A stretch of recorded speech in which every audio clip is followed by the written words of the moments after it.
허환구의 라디오 오늘. 여러분 안녕하십니까, 허환구입니다. 세계적으로 중요한 선거가 많은 2024년인데요. 타이완 총통 선거 결과가 나왔죠. 집권당인 민진당의 라이칭더 후보가 16대 타이완 총통에 당선되면서 많은 화제를 낳고 있는데요. 40%를 득표한 민진당은 친미 성향으로 타이완 독립을 추구하고 있습니다. 친미, 독립 성향의 집권 민진당이 승리하자마자 중국은 타이완 선거 결과를 부정적으로 평가했고 타이완 독립은 죽음의 길이라고 강조하면서 날을 세웠습니다. 반면 미국 정부와 의회는 민진당 라이칭도 후보의 당선을 환영했습니다. 다만 바이든 대통령은 미국은 타이완 독립을 지지하지 않는다며 신중한 모습을 보였는데요. 중국을 불필요하게 자극하지 않겠다는 뜻 같습니다. 타이완을 둘러싼 미중 신경전은 우리로서도 중요한 문제죠. 유연하면서도 치밀한 대응 전략을 세워야겠습니다.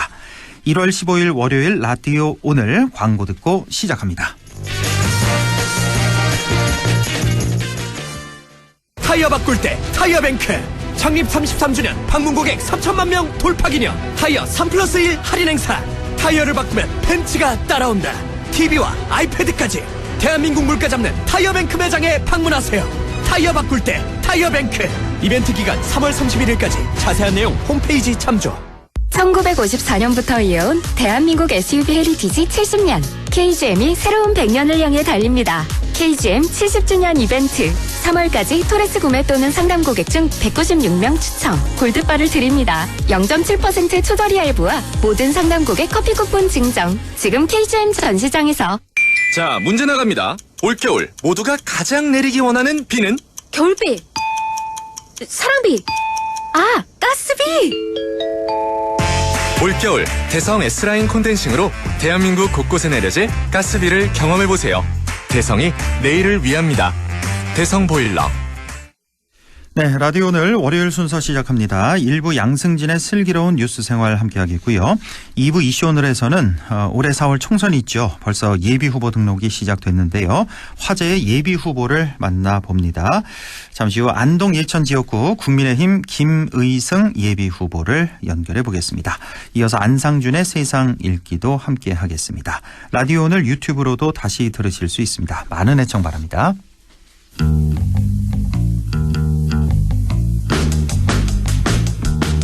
네, 슬기로운 뉴스 생활 영남일보 양승진 기자와 함께합니다. 안녕하십니까? 네, 안녕하세요. 예, 오늘 1월 15일 딱 중순인데, 자, 이때가 이제 1년 중에 가장 추울 때인데, 물론 뭐 밤에는 많이 춥습니다만 올겨울 내내 날씨가 뭐 그렇게 많이 춥지는 않았습니다. 네. 뭐 초겨울 같다 하는 그런 생각도 좀 들고. 자, 그런데 이 같은 기후 변화로 안동의 대표적 겨울 축제죠. 암산 얼음 축제가 올해는 다시 취소가 됐다는 소식인데, 이게 축제 준비도 많이 했을 텐데 참 안타깝네요. 네. 오는 20일 개막 예정이었는데요. 그런데 네. 이제 원활한 축제 진행을 위해서 얼음이 한 최소 25cm에서 30cm 정도 두께로 얼어야 한다고 합니다. 네. 그런데 원래는 이제 축제장의 얼음 두께가 3cm 정도에 불과해서 취소를 결정을 했습니다.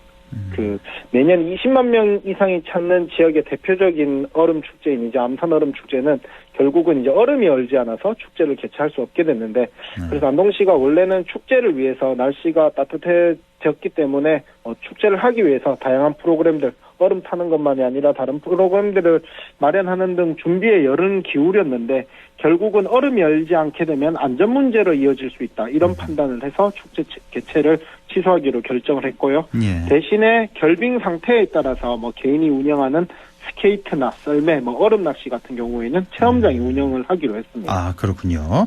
자, 이렇게 겨울철이 되면 이제 각 지자체마다 유원지에서 꽁꽁 언 얼음을 활용해서 이제 다양한 겨울 축제가 열리는데, 자, 그런데 올해는 이런 축제들이 전국적으로 취소되는 사례가 잇따르고 있다면서요? 네, 휴전선과 맞닿아 있다고 할 수 있는 강원도 인제군, 이쪽에서 이제 군 생활을 하신 분들은 엄청 추웠다 이런 이야기들을 많이 하시는데, 네. 그래서 인제군도 이제 매년 겨울에 소양호 상류 쪽에서 빙어 축제를 개최를 해왔습니다. 예. 꽁꽁 얼어 있는 소양호를 깨서 빙어 낚시를 하는데 이게 1998년부터 진행되어 온 역사가 제법 오래된 축제이기도 하거든요. 예. 그런데 올해는 이제 소양호 얼음이 얼지 않으면서 암산 얼음 축제와 마찬가지로 취소가 됐고요. 예. 네. 그리고 강원도 홍천에서는 홍천강 꽁꽁 축제라는 겨울철 축제를 또 개최를 해왔습니다. 예. 이곳에서도 뭐 얼음 낚시도 하고 이렇게 했었는데 그 올해는 얼음이 얼지 않아서 플라스틱 부표를 띄워놓고 낚시를 하는 방식으로 이제 바꿔서 하기로 했습니다. 예. 그 겨울 축제라는 게 이제 전국적으로 유명세를 타다 보니까 지역 상권 활성화라든가 뭐 관광객 유입 효과 뭐 이런 것들이 커서 취소를 할 수 없는 상황이다 보니까 홍천 경우에는 뭐 어쩌면 고육지책이다 이렇게 볼 수 있을 것 같습니다. 아, 그러네요. 뭐 안동뿐만 아니라 윗지방에 있는 홍천, 더 위에 있는 인제까지 이렇게 속속 취소가 됐는데 이게 뭐 전국적인 현상인 것 같습니다. 이제 이게 다 이제 이상 기후로 인한 그런 문제 아니겠습니까? 네.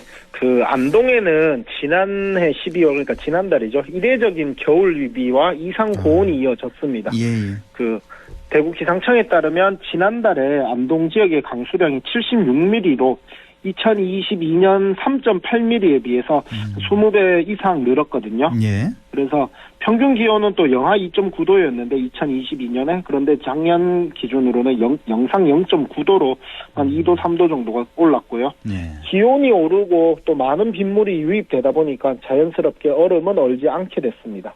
그 우려되는 게 올해와 같은 이런 이상기온 현상이 계속되면 앞으로 얼음 축제 자체를 개최할 수 없게 될 수도 있다. 이런 전망도 벌써 나오고 있습니다. 그렇군요. 자, 올해 겨울이 뭐 유난히 포근하기는 했었는데 마치 아직 겨울이 오지 않은 것 같다 이런 생각이 들 정도예요. 낮에는. 실제로는 얼마나 포근했습니까? 올 겨울이. 그 기상청의 기상 자료를 보면 지난해 전국의 평균 기온이 13.7도였거든요. 예. 이 기록이 이제 각종 기상 기록의 기준치가 되는 연도가 1973년도인데 73년 이후로 가장 높은 연평균 기온입니다. 예. 그러니까 뭐 지난 51년 중에서 작년이 가장 더운 해였다 이런 의미인데 그 지난해 12월 8일에는 뭐 안동도 마찬가지고 전국의 일부 지역의 낮 기온이 20도를 넘기도 했고요. 그래서 곳곳에서 역대 12월 최고 기온을 갈아치웠습니다. 아, 이때 기억나요? 왜 낮에 이때 12월 8일쯤이었군요. 왜 반팔 입고 다니고 그랬잖아요. 30도 가까이 올라가고 어떤 지역은? 전국에 97개의 이제 기후 관측 지점이 있는데 12월에 이제 최고 기온을 경신한 지역만 59곳에 달할 정도였습니다. 반 이상이네요. 그러니까 최고 기록 경신한 곳이. 자, 그런가 하면 지난 11월에는 단풍이 들지 않기도 했어요. 그러니까 노란색, 붉은색으로 변해야 할 단풍나무가 여전히 초록색 잎이었고 또 잎이 떨어지지 않은 것도 다반사였다고요. 그 11월 중순만 하더라도 그랬었는데 이제 일자로 그 날짜로 하면 11월 7일이 이제 절기상으로는 겨울의 시작이라는 입동이라 그러잖아요. 그런데 뭐 입동이 지나고 보름 정도, 뭐 11월 중순 같으면 이제 입동 이후 한 보름 정도인데 단풍이 들지 않은 모습을 쉽게 볼 수가 있었습니다. 맞아요. 그 뭐 가로수가 이제 여름철과 같은 초록색을 보이기도 했고 떨어진 낙엽들도 붉은색, 노란색이나 이런 것과 달리 뭐 초록색이었고 당시에는 이제 일자별 최고 기온의 차가 한 최대 20도 정도가 날 정도였거든요. 그러니까 11월의 평년 최고 기온이 대부분 지역에서 뭐 11도, 12도 정도 수준인데 이보다 최대 9도에서 10도 정도 높은 20도 정도를 기록을 했고요. 통상 나무는 봄과 여름의 강압성을 통해서 영양분을 저장을 하고 가을, 겨울에는 활동을 멈추는 대신에 이제 색이 변하고 잎이 떨어지게 돼 있습니다. 그런데 지난해의 경우에는 북부권을 비롯해서 전국적으로 유독 이제 집중호우라든가 이렇게 비가 잦았고요. 그러다 보니까 일조량이 줄어든 데다가 또 말씀드렸던 것처럼 최대 편차가 일일 편차만 20도가 넘는 기온 변화 영향으로 단풍이 들지 않는 현상도 발생하게 됐습니다. 그렇군요. 자, 그리고 우려되는 부분이 바로 이런 기후변화가 앞으로 더 심해질 것이다. 이번 겨울은 이상 고온 현상의 첫 시작이 불과하다. 이런 전망이 나오고 있잖아요. 최근에 이제 세계 기상기구가 이렇게 밝힌 내용을 보면 예. 지난해 기온이 산업화 이전 수준, 그러니까 1850년에서 1990년 대비 1.45도가 이제 상승했다고 밝혔거든요. 예. 그래서 이제 오차 범위인 플러스 마이너스 0.12도를 감안을 했을 때 이미 전 지구의 기온이 산업화 이전 한 100년 전과 비교를 했을 때 최대 1.57도 정도 상승했다. 이런 의미거든요. 100년 전에 비해서 지금 예, 예. 1.57도 상승했다. 네. 예. 그 지난해가 다른 해와 비교를 했을 때 큰 차이가 날 정도로 기록상 좀 따뜻했다 이런 해가 된 이유가 예. 3년 만에 찾아온 엘니뇨의 영향이 겹쳤다 이런 분석도 나오고 있습니다. 엘니뇨도 있었군요. 예, 엘니뇨는 감시구역의 해수면 온도가 3개월 평균으로 평년보다 0.5도 이상 높은 상황이 5달 이상 지속됐을 때를 이야기를 하는데 예. 뭐 여름철에 폭염이라던가 또 겨울철에 이상 고온 현상 이런 것들이 엘니뇨가 영향을 미치는 대표적인 현상으로 볼 수가 있습니다. 예. 그런데 이런 이제 엘니뇨 현상들이 그 2016년과 2020년에도 있었다고 하거든요. 예. 당시에도 이제 강원도 인제의 얼음 축제는 취소가 되거나 또 혹은 개최가 연기가 되기도 했었거든요. 예. 그런데 이제 말씀드렸던 2016년과 2020년은 산업화 이전과 비교해서 전 지구의 온도가 1.29도, 1.27도 높게 나타났습니다. 그런데 이제 지난해 같은 경우에는 뭐 최대 1.57도라 그러니까 역대 가장 따뜻했던 해가 될 수밖에 없던 상황이었습니다. 그렇습니다. 자, 이 기후변화 정말 큰 재앙인데요. 우리 북부권만 하더라도 지난해 극한호우 여파로 해서 예천 아주 큰 피해가 있었고 영주도 마찬가지였고 인명피해, 재산피해가 많이 발생했는데 결국 이게 다 지구온난화 영향인데 이를 극복하기 위해서 전 지구적인 노력이 중요해 보이네요. 이제는 지구 온난화가 야기하는 기후 변화를 뭐 피할 수가 없을 것 같습니다. 예. 갈수록 지구는 더 더워질 것이고, 지난해가 이번 겨울이 이 지구 온난화가 심화되는 원년이 될 수 있다. 이런 비관적인 전망도 계속해서 나오고 있는데요. 예. 지난해 미국에서만 기후 변화의 여파로 볼 수 있는 대형 산불이라던가 토네이도라던가 이런 것들로 입은 피해가 우리 돈으로 한 123조 원에 육박한다고 하거든요. 예. 그래서 단순하게 축제가 취소된다. 과일 사과 같은 경우도 이제 주산지가 경북 북부권에서 계속 위로 올라가고 있는데 예. 과일과 같은 작물의 생산의 주산지가 달라진다. 이런 것만으로는 설명할 수 없는 게 기후변화인 것 같습니다. 예. 엘니뇨가 기승을 부리면 홍수, 가뭄, 폭염, 태풍과 같은 기상재난이 지구 곳곳에서 속출하게 됩니다. 예. 자연을 이길 수 있는 게 아무것도 없으니까 지금이라도 온실가스 감축, 이산화탄소 배출 감소 그리고 이런 작은 노력부터 해서 기후변화의 속도를 조금이라도 늦출 수 있도록 노력을 해야 할 것 같습니다. 그런데 말씀 이렇게 쭉 들어보니까 이제 지금 정부의 신재생 에너지에 대한 그런 좀 우호적이지 않은 그런 정책이 있잖아요. 이런 것들도 좀 그렇죠. 많이 우려가 되고 그렇습니다. 오늘 이렇게 안동 얼음축제 취소에서 볼 수 있는 지구온난화 문제까지 이렇게 짚어봤습니다. 영남일보 양승진 기자와 함께했습니다. 고맙습니다. 네, 고맙습니다. 네, 라디오 오늘 2부에서 뵙겠습니다.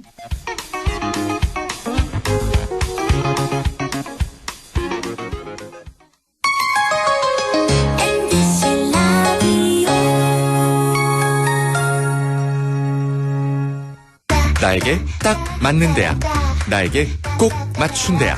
나만의 경쟁력을 원한다면 안동과학대학교로 오라. 시대에 딱 취업 중심 실전학과, 학생의 꼭 현장 중심 실무교육, 취업에 맞춤, 내 꿈에 맞춤, 나의 드림핏 안동과학대학교. 100세 시대 꿈은 모두 달라도 정답은 국립안동대학교 성인학습자학부. 시험 없이 100% 서류 전형에 온라인 수업으로 부담 없이 경북에 산다면 1년간 100% 등록금 지원까지. 100세 시대 백점대학 국립안동대학교 성인학습자학부. 가구 살 땐 꼭 한번 가보자. 안동 명품 가구 백화점. 흑표 흑침대, 양성국 갤러리, 금성침대, 한국가죽소파, 장수돌침대. 다양한 브랜드 가구를 한 곳에서 쇼핑할 수 있는 대형 가구 전시장. 안동 명품 가구백화점. 부장님, 실장님, 국장님, 이사님. 일은 오래 했지만 연금 관리는 왕초보. 퇴직금 목돈 어떡하지? 퇴직연금 IRP. 믿을 곳은 미래에셋증권. 퇴직금 키우기, 절세, 인출, 연금 포트폴리오까지. 연금은 미래다. 미래에셋증권. 원금 손실 유의 및 투자 전 설명 청취. 보이스피싱에 눈을 뜨시오. 공약미를 대출해드릴 수 있을 것 같아요. 근데 수수료를 좀. 보이스피싱 전화 올 땐 전화 끊고 확인하기. 실장님의 계좌가 금융범죄에 연루되었습니다. 기관 사칭 사기 전화 112로 신고하기. 택배 주소 오류 사기 인터넷 주소 클릭한대. 늘 의심하고 꼭 전화 끊고 또 확인하고. 보인다 보여. 수법이 보이는구나. 눈을 뜨면 예방책이 보입니다. 공익광고협의회. 함께해요. 좋은 세상. 당신의 좋은 친구 문화방송.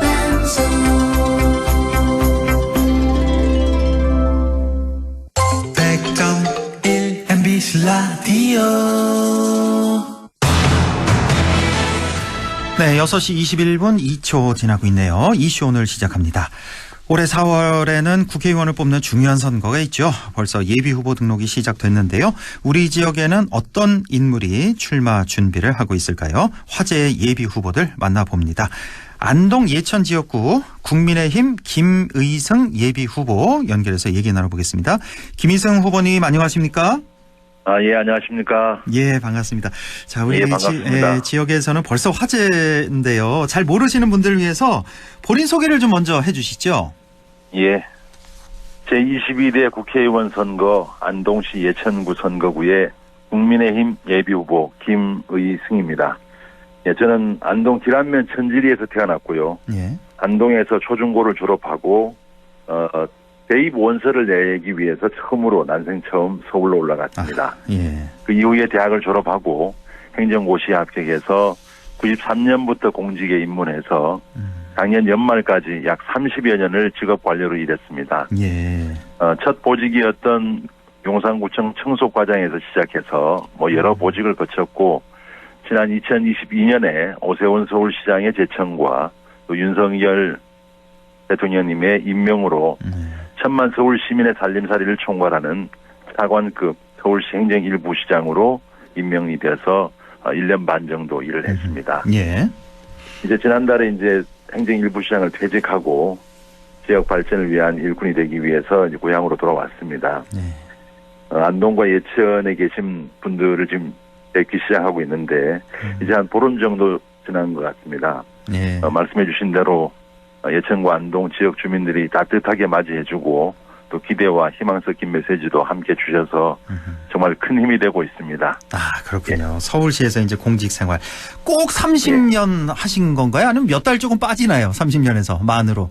31년에서 몇 달 빠지는 겁니다. 31년에서 몇 달, 30년 예, 넘으셨군요. 예. 예. 서울시에서만 계속 쭉 일을 하신 거고요. 30년 내내. 예. 이렇게 오랫동안 공직 생활을 하셨는데 그 오랜 공직 생활을 겪으면서 이런 성과라면 어떤 걸 들 수 있을까요?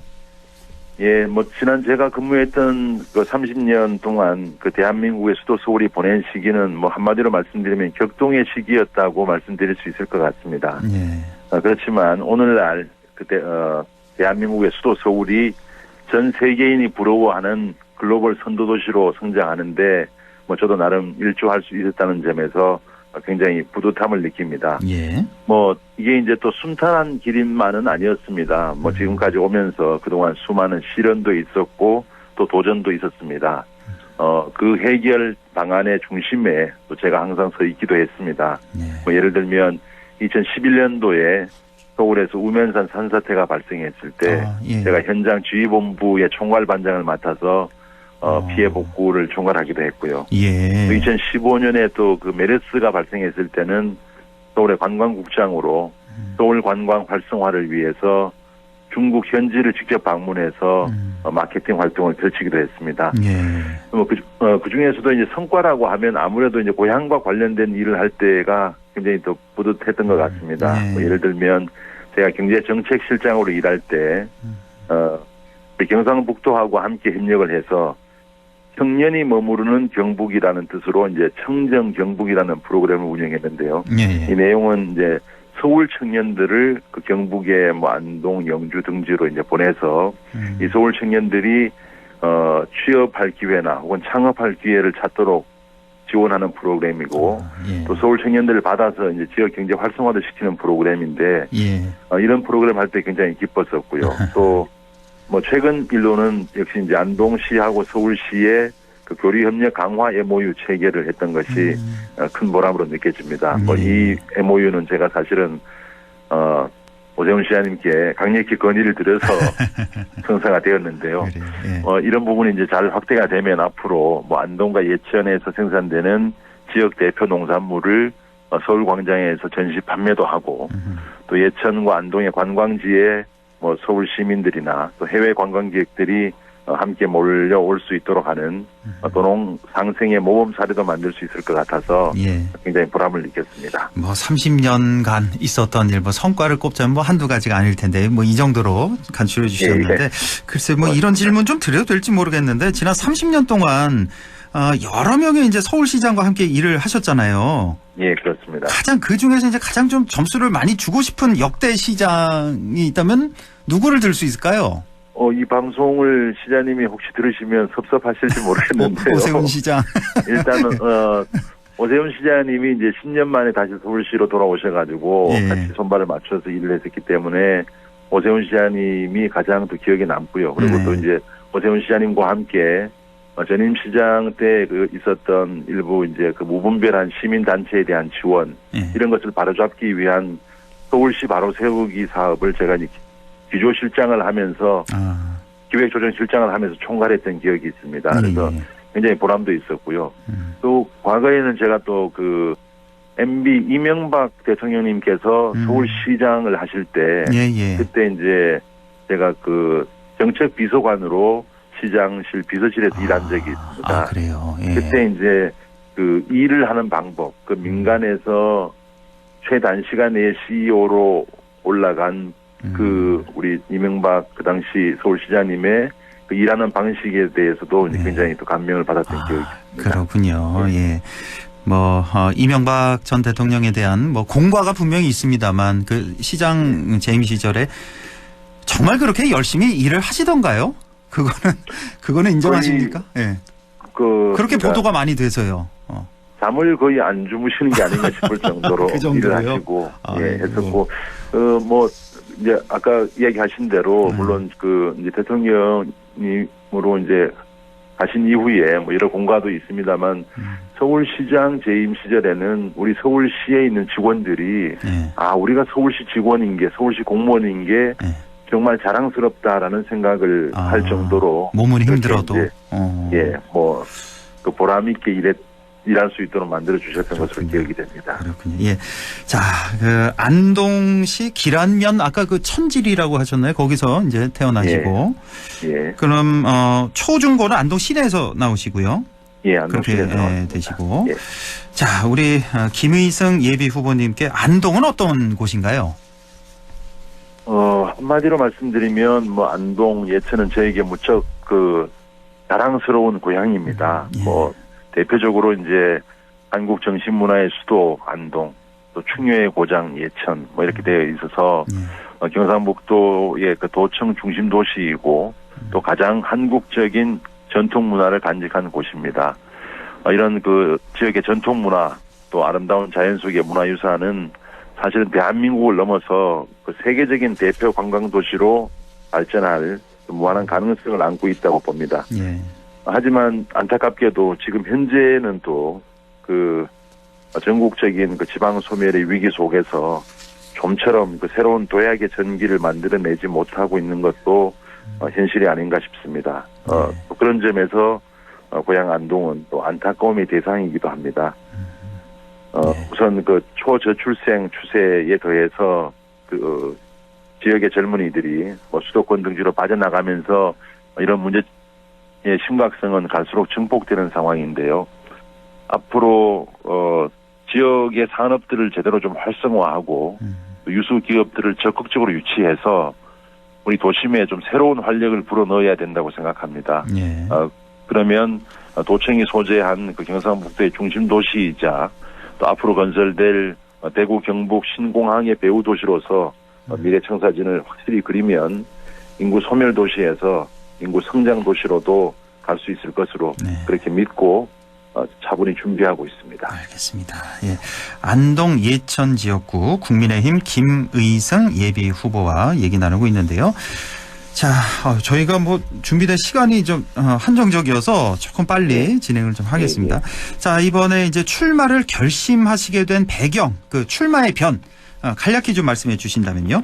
예, 뭐 첫째는 이제 제가 서울시의 부시장으로 하고 있는 동안에도 정말 그 뜻있는 지역민들이 좀 안동 예천을 좀 새롭게 도약할 수 있도록 좀 결심을 해달라 뭐 이런 이제 권유들도 있었고요. 예. 또 이제 평생을 공직에서 관료로만 일해왔던 사람이 이제 그 정치를 하겠다고 나선 배경은 우선은 그 왜곡된 기존의 정치를 한번 좀 바꿔보고 싶었습니다. 네.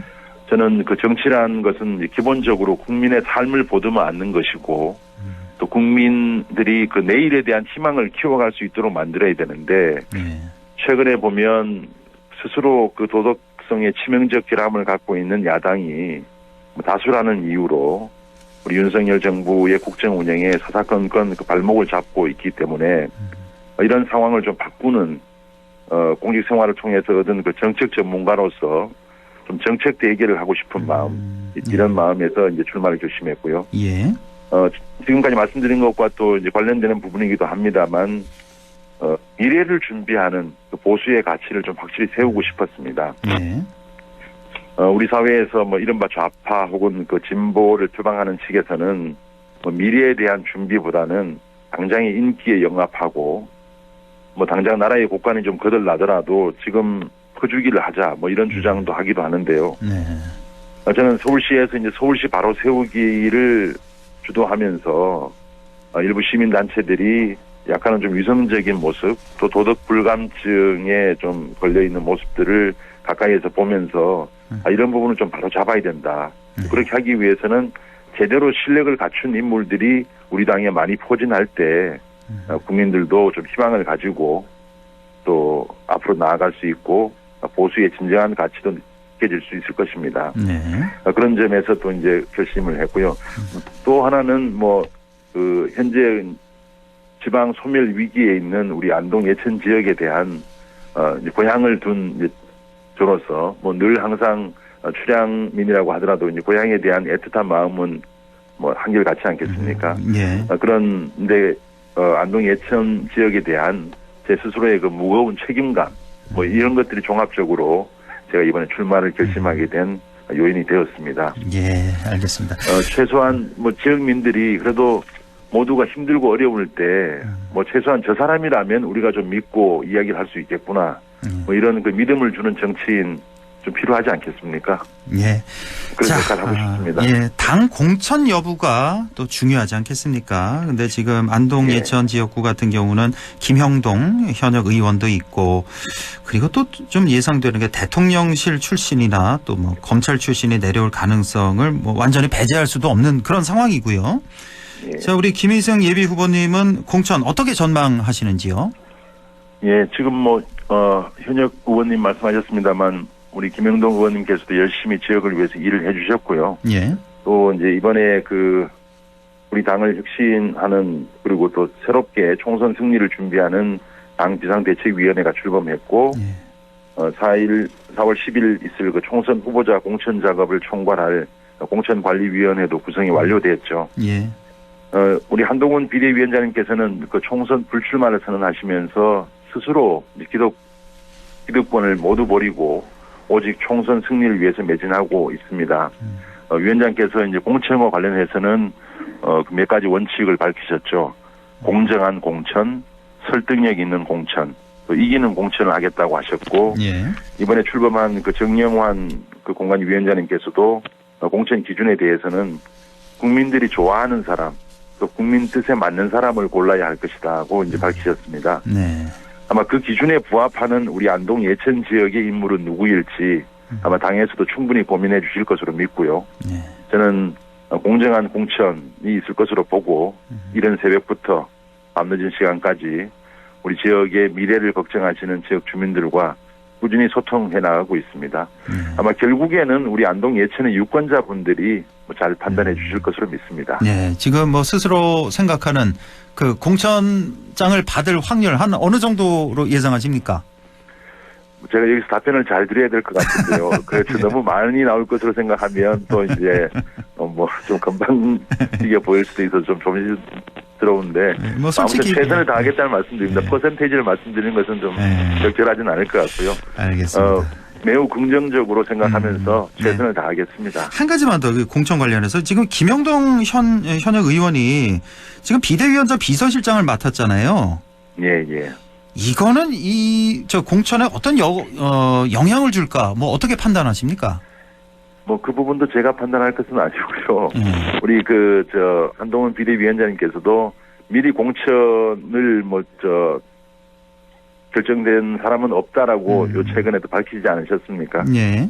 뭐 공정한 공천 또 설득력 있는 공천을 해주실 것으로 그렇게 믿고 있습니다. 왜냐면 이걸 왜 여쭤봤냐면 그 비대위원장이 비서실장을 하게 되면 비대위원장이 이제 불출마 선언을 했으니까 같이 불출마를 할 가능성도 있어 보이고 한편으로 보면 또 한편으로 보면 비대위원장의 최측근이 됐으니까 공천에 또 유리하게 된 거 아니냐 이렇게도 해석이 가능해서 우리 김희승 후보님은 어떻게 해석하는지 좀 여쭤본 거고요. 여러 가지 해석이 가능할 텐데요. 제가 앞서 말씀드린 것처럼 일단 우리 지금 현재 김영도 의원님께서도 지역을 위해서 열심히 일해 오셨고 또 저 역시도 이제 새롭게 제가 서울시에서 쌓은 역량과 또 인적인 네트워크를 가지고 지역 발전을 위해서 애를 쓰겠다고 결심한 만큼 뭐 선의의 경쟁을 하게 되면 우리 지역의 유권자분들이 잘 판단해 주실 것으로 믿습니다. 그 유불리를 제가 고민할 것은 아닌 것 같고 저는 제가 할 일 그리고 제가 또 만나야 될 분들과 충분히 소통하고 앞으로 제가 무엇을 할 것인지를 잘 소통해 나가는 것이 뭐 결국에는 공천으로도 이어지지 않을까 그렇게 생각하고 있습니다. 알겠습니다. 이제 마지막 질문을 좀 드려야 될 것 같은데요. 지금 이 방송 많이 듣고 계실 텐데 우리 지역민에게 전하고 싶은 말씀, 뭐 지지 부탁하는 말씀 마지막으로 좀 전해 주시죠. 예, 알겠습니다. 저희들이 이제 예비 후보 등록을 하면서 저희 선거 사무실에서 뭐 잠정적이긴 합니다만 저희 선거 캐치프레이즈를 현장에 답이 있다 도약하는 안동 예천으로 잡았습니다. 뭐 지역 발전을 위해서라면 언제 어디든 달려가서 제가 반드시 해결하겠다는 제 신념과 실천 의지를 담은 것인데요. 31년의 공직 경험, 또 중앙정부와의 인적 네트워크, 그리고 화합과 소통력으로 예천과 안동, 또 안동과 예천이 윤석열 정부가 지향하는 지방시대를 대표하는 도시로 다시 도약할 수 있도록 저 김의승이 앞장서겠습니다. 이를 위해서는 항상 낮은 자세로 지역민들의 목소리에 충분히 귀를 기울이고 또 성실하게 일하도록 하겠습니다. 우리 라디오 오늘 애청자를 비롯한 우리 안동 예천의 지역 주민들께서 많은 관심과 성원이 계신다면 저에게도 큰 힘이 되겠습니다. 잘 부탁드립니다. 알겠습니다. 지금까지 안동 예천 지역구 국민의힘 김의승 예비 후보와 함께했습니다. 자, 후보님 말씀 잘 들었습니다. 예, 고맙습니다. 고맙습니다. 수고하십시오. 네, 안상준의 세상 읽기 바로 이어가겠습니다. 국립안동대학교 사학과 안상준 교수와 함께합니다. 안녕하십니까? 네, 안녕하세요. 네, 교수님 오늘 어떤 얘기 해볼까요? 앵커님 혹시 무전공 입학이라는 걸 들어보셨나요? 무전공 입학이요? 대학에 전공 없이 들어가는 거예요. 이거는 못 들어봤는데요. 예전에 뭐 자율학부제인가 뭐 이런 거 있지 않았나요? 네. 자유전공. 자유전공 학부가 있었고. 예전에 이제 뭐 학부제 선발이 있었고. 학부제가 있고. 그런 게 있었는데. 최근 들어서 이제 교육부가 학생의 전공 선택권 확대라는 그런 미명을 내걸고 무전공 무학과 선발 전형을 강요하고 있습니다. 그럼 학과를 선택하지 않고 그럼 뭐 안동대학교를 보고 이제 지원을 하는 거예요? 그렇죠. 대학만 보고. 근데 이제 전체 정원은 아니고 그중에 이제 일부 정원을 일부만 이제 무전공으로 하는데 이거를 확대 실시하지 않거나 도입하지 않으면 내년부터는 정부의 지원금 가운데서 인센티브를 받을 수가 없다고 합니다. 그래요. 그래서 이제 재정이 부족한 대학들이 지금 울며 겨자 먹기식으로 도입을 검토하고 있는데 이게 무슨 문제가 있는지 오늘 한번 좀 따져보겠습니다. 무전공 선발하지 않으면 인센티브를 안 준다. 그 말은 다시 말해서 무조건 해야 되는 거군요. 학교 입장에서는. 그렇죠. 그렇죠. 뭐 인센티브 없이는 뭐 운영이 힘드니까. 그러니까 뭐 무전공 선발이라고 하면 뭐 역사학과, 국문학과, 간호학과 뭐 이런 거 없이 그냥 일정 비율로 그냥 그 학교를 보고 이제 뽑는다는 거. 네, 입학할 때는 이제 무전공으로 들어와서 학교 다니다가 이제 자기 전공을 선택하는 거예요. 그래요. 뭐 이렇게 되면 어떻게 되는 겁니까? 무전공 선발을 하게 되면. 이게 뭐 좋은 겁니까? 안 좋은 겁니까? 글쎄요, 장단점이 있겠죠. 그래서 이제 학생들에게는 그 교육부가 얘기한 대로 전공을 선택할 수 있는 그런 그 권리를 학생들한테 부여하는 거는 맞아요. 맞았는데 이게 지금 어떤 그 효과가 드러날 거고 대학에 어떤 영향을 미칠 거고 뭐 이런 것들이 좀 우리가 좀 예의주시해야 될 필요가 있는데 일단 이제 무전공 선발이 뭔지를 좀 한번 정확하게 좀 규정할 필요가 있어요. 그러니까 입학 정원의 일정 부분을 전공이나 학부 등 그런 구분 없이 모집하는 전형을 가리킵니다. 그리고 이제 학생들은 입학한 후에 자기 적성과 흥미에 맞게 전공을 찾아서 교육을 받을 수 있다. 이게 지금 교육부가 내건 거예요. 그리고 이제 교육부는 그렇게 하니까 지역사회와 산업수요에 맞는 그리고 그걸 고려한 학과나 계열을 설치를 해라. 라고 이제 얘기를 하니까 우리 대학 측이나 교수들이 볼 때는 저거는 대학의 구조 개편을 하기 위한 또 하나의 방책이 아닌가. 그렇게 이제 생각하고 있는 거죠. 이렇게 말씀을 해주시니까 얼핏 그런 생각이 좀 드네요. 예를 들어 뭐 그 인기 학과라든지 취업 잘 되는 학과 위주로 좀 바꿔라 이런 거 같은데요, 보니까. 정부에서 왜 이렇게 무전공 선발을 추진하려는 건지 뭐 어떻게 해석하십니까? 교육부가 공개한 시안을 이렇게 보면은요. 이렇게 돼 있어요. 좀 전에 말씀드린 것처럼 전공 선택권을 확대하고 체계적으로 지원하면서 미래 사회에 필요한 역량을 갖춘 미래 융합형 인재를 양성하기 위해서 학과 간의 벽을 허물어라 이런 거예요. 그렇게 해서 이제 이 시안에 따르면 2025학년도 내년 입시죠. 내년 입시부터 수도권의 대학들이나 국립대학의 경우에 입학 정원의 20% 또는 25%를 무전공으로 선발을 해야 돼요. 그리고 다음 해 2026년에는 그보다 5%씩 상향 조정해서 또 뽑아야 돼요. 이렇게 되면 이제 기존의 학과의 의미가 점점 더 줄어들거나 사라지게 되겠죠. 그렇게 되겠군요. 결과적으로. 그러고 보니까 왜 윤석열 대통령 후보 시절에 안동대학교 왔었잖아요. 그렇죠. 그때 왜 그 발언이 좀 문제가 있었죠? 왜 인문학 계열 좀 약간 좀 경시하고 취업 잘 되는 학과 뭐 그쪽 이렇게 양성하겠다 이런 투로 이런 요지로 얘기를 해서 좀 문제가 됐던 기억이 나는데 기억하시는군요. 이게 좀 같은 맥락이군요. 그러니까 대통령의 의지가 들어갔다고 봐야 되겠네요. 그렇죠. 자, 그러면 정부에서 말하는 무전공 제도의 실제 운영 시나리오는 어떻게 됩니까? 교육부가 제시한 시안에 이렇게 돼 있어요. 재학 초기에 이제 학생들이 입학을 해서 무전공으로 들어오면은 그 학생들에게는 기초 소양 교육을 활성화하는 거고 그리고 나서 학생의 적성과 특성을 고려한 기초 교육 및 전공 탐색의 기회를 줘라. 이렇게 돼 있고 그런 학생들이 이제 또 전공을 선택할 때는 전공 선택 학생 수를 고려해서 이제 그런 학과를 늘리고 그러한 늘어난 학과의 교원, 재정, 공간을 이제 집중적으로 배치를 해라. 그리고 이제 앞으로 교수도 학과에 상관없이 전체 정원만 있고 학과에 상관없이 학생들이 많이 가는 학과에 더 많이 배정을 해라. 이렇게 지금 나와 있어요. 그리고 심지어는 이제 이런 융합 전공에 참여한 교원들에게는 포인트를 제공하든지 또는 연봉과 연계해가지고 이걸 실시하겠다. 이렇게 지금 시안에 나와 있으니까 대학들이 지금 고민하지 않을 수가 없는 거죠. 뭐 말씀하셨듯이 뭐 장단점이 분명히 있겠습니다만 이렇게 되면 비인기학과는 완전히 쪼그러들고 인기학과는 좀 굉장히 비대해지고 뭐 이렇게 될 것 같은데 부작용 뭐 어떤 게 있을까요? 재밌는데요, 이게. 지금 이제 연초에 이게 공개가 됐어요. 그래서 앞다퉈서 무전공 선발 제도를 언론에서 이제 기사를 쏟아내고 있습니다, 지금. 근데 이제 그 소개하는 가운데 꼭 같이 얘기하는 게 부작용이에요. 그래서 좀 전에 서두에 얘기한 것처럼 자유전공 학부하고 이게 뭐가 다르냐. 이걸 지금 제대로 설명을 해라. 이렇게 요구를 하고 있는데 교육부는 그걸 지금 공식적으로 해명하거나 뭔가 거기에 맞는 대안을 내지는 않고 있는데 여기서 지금 우리가 자유전공 학부가 뭔지 좀 한번 살펴볼 필요가 있어요. 이 자유전공 학부라는 거는 2009년도에 처음 도입이 됐는데 이때가 이제 이명박 대통령 시절이죠.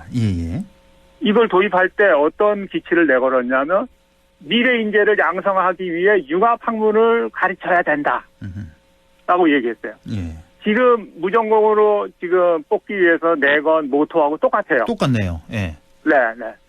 그래서 이런 모토 하에 2009학년도에 서울대는 157명, 연세대는 150명, 고려대는 123명 등 서울의 주요 대학들을 포함해서 이 제도를 실시했어요. 주변에 있는 저 경북대학도 꽤 많은 정원을 뽑았고요. 이렇게 실시를 했는데 이게 곧 이어서 이제 슬슬 자취를 감춰요. 왜 그러냐면 처음에 이제 말씀드린 것처럼 융합학문을 가르친다고 해놓고 인지학과로 가는 디딤돌로 이게 작용을 하는 거예요. 일단 자유 전공 학부로 입학을 해놓고 그다음에 2학년, 3학년 때는 이제 인기학과로 쫙 몰려가는 거군요. 그러니까 학생들이. 그 인기학과의 대표적인 학과가 뭐겠습니까? 뭐 의대나 뭐 이런 데잖아요. 의대는 못 가죠. 의대는 이제 국가에서 관리하는 정원이니까. 아니 또 뭐 취직 잘 되는 학과 위주로. 경영학과라든지. 경영, 경제 뭐 이쪽으로. 하여튼 대표적인 그런 학과고 그 다음은 이제 자유전공 학생들이 가장 많이 하는 게 법학전문대학원입니다. 그렇죠. 그런 이렇게 되니까 언론들이 이제 이 지금 얘기하는 거는 이런 이유 때문에 슬슬 자취를 감춘 자유전공 학부가 윤석열 정부 들어서 다시 들어서는 거 아니냐.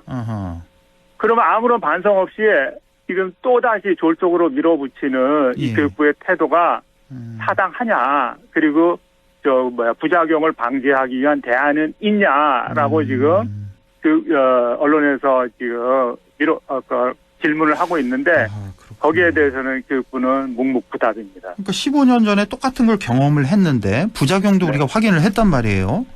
그런데 이제 정부가 다시 이거를 도입하겠다. 그럼 대학 입장에서는 그럼 좀 거부한다거나 좀 다시 한번 좀 고려를 해달라. 뭐 이런 식으로 좀 나가야 되는 거 아닙니까? 왜 거부를 못하는 거죠? 아마 대학들 전국의 거의 대부분의 대학 총장들은 아마 크게 지금 소가리를 앓고 있을 것 같아요. 이걸 하자니 과거에 그런 경험이 있기 때문에 예를 들면 서울대나 연고대가 다 이걸 했는데 지금 서울대는 아주 일부 학생만 일부 정원만 남겨놓고 뭐 나머지 대학들은 거의 유명무실하게 지금 다 없앴는데 심지어 중앙대학 같은 경우는 2009년에 설치하고 2010년에 벌써 폐지에 들어가요. 그래요. 그런 과거의 경험이 있으니까 이게 내키지는 않는데 이게 안 하면은 아까 말씀드린 대로 교육부의 눈치가 보이는데 그건 바로 재정 문제예요. 제가 이 방송을 통해서 여러 번 얘기한 것처럼 교육부는 대학에 충분한 재원을 주지 않습니다. 최소한만 비용을 지급하고 또 한편으로 이제 14년대 등록금을 동결했기 때문에 대학 재정은 지금 거의 바닥에 가 있어요. 사립대학은 뭐 말할 것도 없고.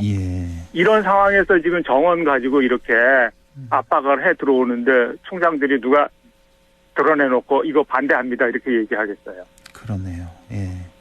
그리고 보면은 지금 뭐 지방대학 시대니 또는 뭐 행재정적 권한을 지자체에 이관한다는 등 이런 것들 우리 구호를 익숙하게 들었는데 사실은 지금 교육부가 하는 그 행태를 보면은 재정을 미끼로 대학을 통제하고 있는 게 아닌가. 그렇네요. 그런 생각이 듭니다. 그럼 이렇게 되면 사실 대학 본연의 역할, 뭐 교육, 연구 이런 거 아니겠습니까? 이제 이런 거는 이제 점점 축소되고 위축되고 뭐 직업훈련소 아니면 취업 알선 기관 뭐 이런 쪽으로 점점 확대되는 거 아닌가 대학의 역할이. 그렇죠? 뭐 예. 제가 볼 때는 이런 애초에 이제 기본적인 본원적 기능은 교육부로서는 지금 뭐 관심이 없는 것 같고요. 아하. 그냥 사회 수요에 맞는 인력 양성, 뭐 아주 추상적인 미래 융합 인재. 그 대학에서 알기는 다 알지만 하기 쉽지 않거든요. 예.